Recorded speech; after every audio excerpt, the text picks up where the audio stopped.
Welcome to the latest video update for the Bankers Investment Trust. I'm joined by the portfolio manager, Alex Crooke. Alex, thank you for joining me. Thank you.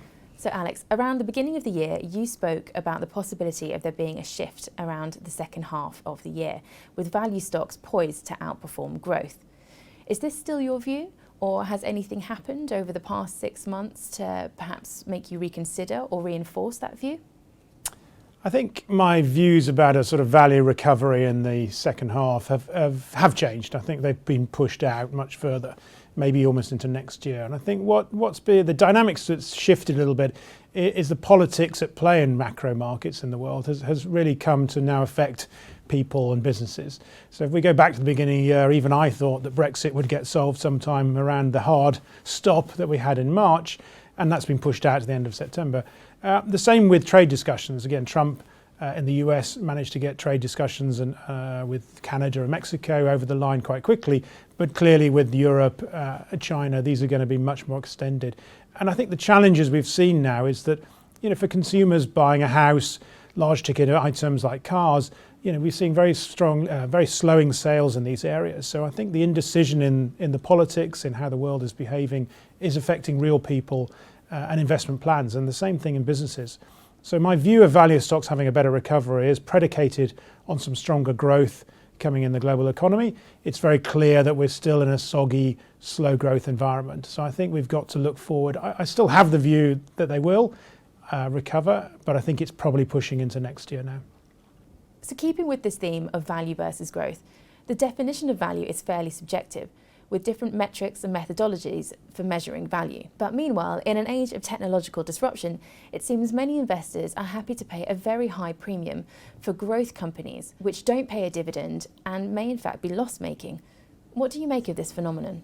I think it's a very good question of what is a value stock and what is a growth stock. And to me, I think the area of value investing that's difficult is when you look at the value of a business, so the assets it owns, the value of its factories, the value of its patents. That is where you can get unstuck, I think, in current markets.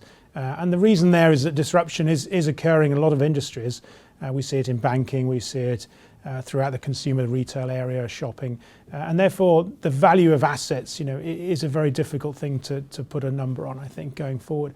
I think when I think of value, what to me is more about is where is the market being too pessimistic about the growth prospects for a business. So it's a perfectly good business with good assets, with good trademarks or whatever it may be. But the market's decided there's a cloud out there, there's an uncertainty, and puts a discount on the value.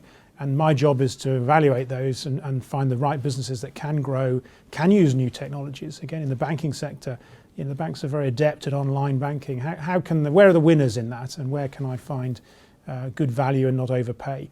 Equally, at the other end, we do need growth and we want some growth stocks, but let's not overpay. Let's not overpay for hype, for where investors are just rushing in because it's interesting and it's new.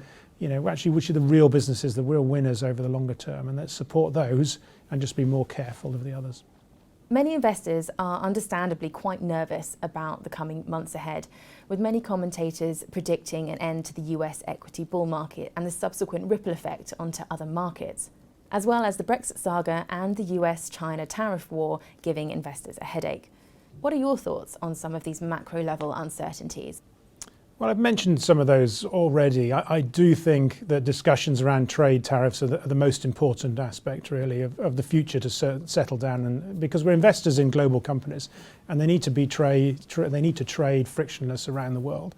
So I think getting some certainty around that, what are the new rules that we're playing, and is incredibly important. And I think that's going to be into next year, really. I think it could get resolved in 19.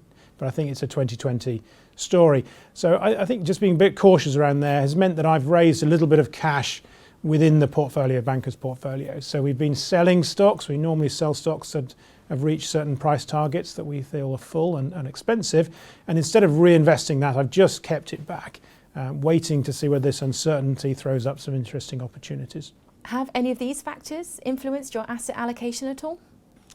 So what that's meant for asset allocation is that we've been probably a larger seller of stocks in both Europe and America. Now, these are markets that have done particularly well this year. They've recovered for different dynamics. The US has got good growth. and the growth stocks have done very well. In Europe, it got very cheap last year. It had a very poor 2018, and we've seen some recovery in share prices. So in both markets, we felt that maybe the optimism there is too high, and we've taken some profits. So we've seen a little bit of reduction in our US and Europe, and an increase in cash within the portfolio. We actually have now no gearing within the trust, and we have a small net 2% cash position at the end of June. Alex, thank you very much for joining me.